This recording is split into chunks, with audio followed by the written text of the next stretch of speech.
اللہ پاک نے فرمایا میرے محبوب اب مجھ پر ایمان قبول نہیں کیا جائے گا جب تک تیرے اوپر ایمان ساتھ نہ لایا جائے، میری اطاعت قبول نہیں کی جائے گی محبوب جب تک تیری اطاعت نہ کی جائے، میرے حکم کی تعمیل قبول نہیں کی جائے گی جب تک آپ کے حکم کی تعمیل پہلے نہ کی جائے۔ فرمایا من یطع الرسول فقد اطاع اللہ،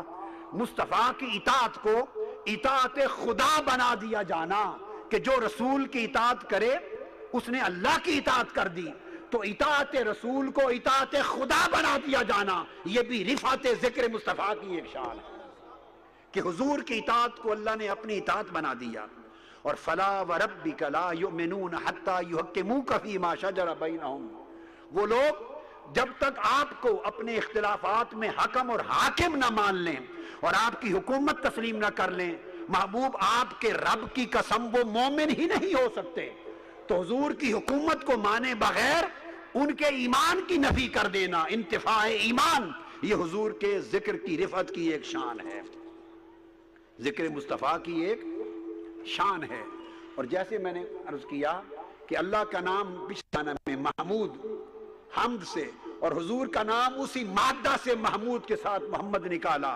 اسی طرح محمد تو بنایا صلی اللہ علیہ وآلہ وسلم، مگر رب کائنات نے حضور کو اپنے محمود ہونے کی شان کا بھی مظہر بنایا، اپنا نام محمود رکھا اور قیامت کے دن مصطفیٰ کا مقام محمود رکھا۔ فرمایا عسیٰ ان یبعثک ربک مقاما محمودا، قیامت کے دن آپ کو مقام محمود پر فائز کیا جائے گا۔ تو دنیا میں نام محمد رکھا ہے اور قیامت کے دن مقام محمود رکھا ہے آقا علیہ الصلوۃ والسلام کا۔ اور امام ماتریدی نے کہا پھر حضور کے ذکر کو اللہ کے ذکر کے ساتھ مقرون کر دینا، اذان میں، اقامت میں، نماز میں، تشہد میں، خطبوں میں، ہر جگہ پر۔ نکاح میں نکاح نہیں ہوتا جب نکاح پر خطبہ پڑھا جائے، مسنون ہے، میں سنت کی بات کر رہا ہوں، تو اللہ کا نام ہوگا تو حضور کا ذکر۔ تو فرمایا کہ بہت سے معنی آقا علیہ الصلوۃ والسلام کے ذکر کے بلند ہو جانے کے ہیں۔ پھر اس طرح حضرت الضحاک عبداللہ ابن عباس سے روایت کرتے ہیں، جلیل القدر تابعی، اور وہ فرماتے ہیں اس کا معنی ہے کہ اللہ پاک نے فرمایا لا ذکرت الا ذکرت معی، میرا ذکر نہ کیا جائے جب تک میرے مصطفیٰ کا ذکر ساتھ نہ ہو۔ اور فی الاذان، اذان میں اذان قبول نہیں ہوگی جب تک خدا و مصطفیٰ کا ذکر اکٹھا نہ ہو، اقامت قبول نہیں جب تک دونوں ذکر اکٹھے نہ ہوں، تشہد قبول نہیں جب تک دونوں ذکر اکٹھے نہ ہوں، خطبہ جمعہ قبول نہیں جب تک منبر پر خدا اور مصطفیٰ کا ذکر اکٹھا نہ آئے، عید الفطر کا خطبہ قبول نہیں، ذکر خدا اور ذکر مصطفیٰ اکٹھا نہ ہو، عید الاضحیٰ کا خطبہ قبول نہیں، میدان عرفات میں ایام تشریق کا ذکر قبول نہیں، یوم عرفہ 9 ذی الحج عرفات کے میدان کا خطبہ قبول نہیں، خدا و مصطفیٰ کا ذکر اکٹھا نہ ہو، عند الجمار مینا کے میدان میں کنکریاں مارتے وقت ذکر خدا قبول نہیں جب تک ذکر مصطفیٰ ساتھ نہ ہو،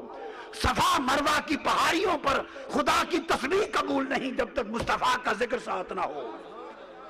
نکاح کا خطبہ قبول نہیں جب تک مصطفیٰ کا ذکر ساتھ نہ ہو۔ فرمایا حتی فی مشارق الارض و مغاربہا، زمین کے مشارق سے لے کر مغارب تک جہاں جہاں اللہ کا ذکر کیا جائے گا وہ قبول نہیں ہوگا جب تک مصطفیٰ کا ذکر ساتھ نہ ہو۔ کیا حضرت الضحاک کے حوالے سے تفصیل میں، اس کو یہ نہیں کہ ایک تابعی نے کہا، نہیں، اس کو امام شافعی نے بھی روایت کیا، اسی معنی کو بیان کیا، اس کو امام طبری نے بھی بیان کیا،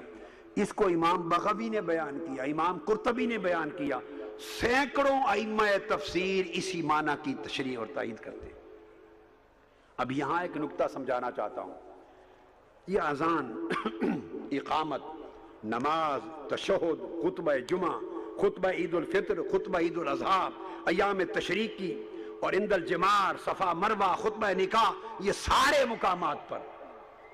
ذکر خدا، ذکر مصطفیٰ کو یکجا کر دیا، جمع کر دیا۔ اب یہ توجہ کی بات ہے، یہ سارے واجبات شرعیہ ہیں، یہ واجبات بریہ شرعیہ ہیں، جو شرعی طور پر واجب ہیں. جب شرعی واجبات میں اللہ نے مصطفیٰ کے ذکر کو اپنے ذکر سے جدا کرنا گوارا نہیں کیا اور اپنے ذکر کو مصطفیٰ کے ذکر سے گوارا نہیں کیا، شرعی واجبات میں جب گوارا نہیں تو مستحبات اور مباحات میں جدا کرنا کیسے گوارا ہوگا؟